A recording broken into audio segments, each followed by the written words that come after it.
Ma'am Shiso, today samahan niyo ako dahil today magluluto tayo ng ginataang kalabasa dahil gusto ko ng gulay kaya yan ang naisipan kong lutuin. At babalatan lang natin yung kalabasa, hiwain natin ng naaayon sa laki para mas mabilis maluto at mabilis din tayo makakain, o di ba?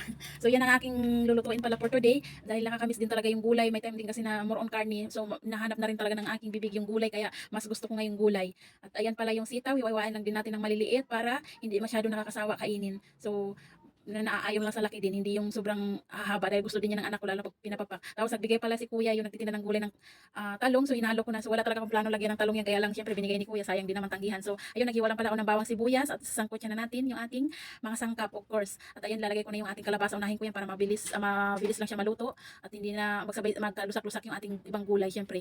At ayan, linagyan ko na pala ng ating mga pampalasa at hintayin lang natin na luto. At ayan, luto na. So next na naman natin yung ating paksiw na tilapia dahil gusto ko nang may maasim din. So gusto kaya nagluto ako niyan. At ayan, yung gulay na hinalo ko pala is ampalaya kasi matagal-tagal na kami hindi nakakain ng ampalaya. Kaya yan ang naisip ko ilagay instead ng talong. So ayan, sinalansan ko lang pala ng maayos at naghiwan ako ng bawang sibuyas luya at lalagyan natin ng mga pampalasa. Syempre hindi natin yan kakalimutan. At ayan, luto